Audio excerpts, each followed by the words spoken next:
Painting করতে গিয়ে দুবেলা না খেলেও ক্ষুধার কথা মনে পড়ে না, কিন্তু পড়তে বসলে ক্ষুধা, ঘুম, ডট ডট আরো যা যা আছে সব কিছু মনে পড়ে যায়। এখন বাজে 8টা, পড়তে বসছিলাম 7টায়। এখন ক্ষুধায় পেটের ভিতরে কিলবিল না করলো, মাথার ভিতরে কিলবিল শুরু করে দিছে। বই খাতা রেখে দিয়ে আননোন রেসিপি তৈরিতে কাজে লেগে পড়লাম। আননোন রেসিপি তৈরি করতে বাটিতে গরম পানি, লবণ, আটা এবং আস্ত একটা ডিম নিয়ে নিলাম। ডিম কিন্তু অবশ্যই আস্তে হতে হবে, ভাঙা ডিম হলে রেসিপি হবে না।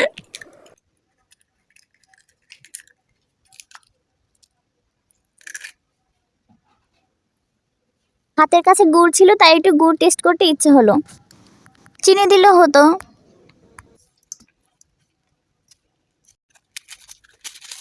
হাতের কাছে বিস্কুটও ছিল, তাই 2-3টে বিস্কুটও অ্যাড করলাম।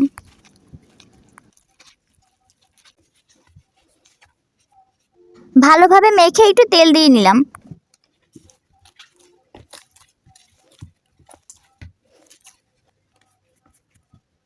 ভাই আমার এক্সের প্যাটিভা, তাই পিঠের উপরে একটু প্যাটিভা দেখালাম।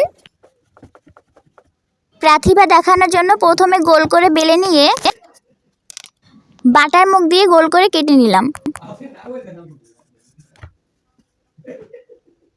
ছোট একটা চিরুনি দিয়ে এভাবে ডিজাইন করে নিলাম। কেউ আবার চিরুনি দেখে ওয়াক ওয়াক করেন না, এটা ওয়াশ করা পরিষ্কার চিরুনি। একটা কাঠির সাহায্যে আরেকটু ডিজাইন করে নিলাম।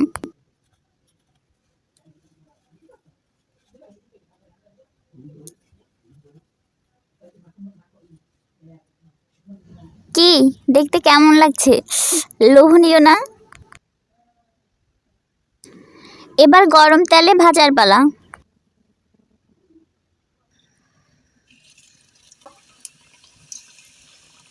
পুরো রান্নার মধ্যে আমার সবথেকে বেশি ভালো লাগে ভাজাভাজি করার পার্টটা। কীরকম একটা তেলের শব্দ হয়, ভালোই লাগে।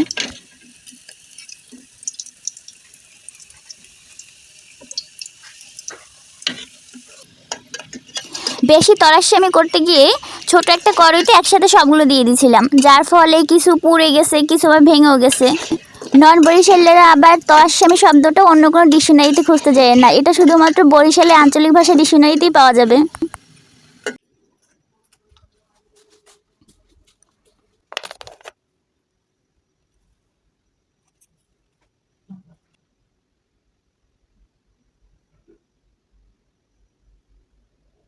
একদমই নিজে বানাচ্ছি বলে বলছি না, আসলে সেই স্বাদ। চাইলে আপনারাও ট্রাই করে দেখতে পারেন। আর লাইক, কমেন্ট, ফলো করে সাথেই থাকুন। আল্লাহ হাফেজ।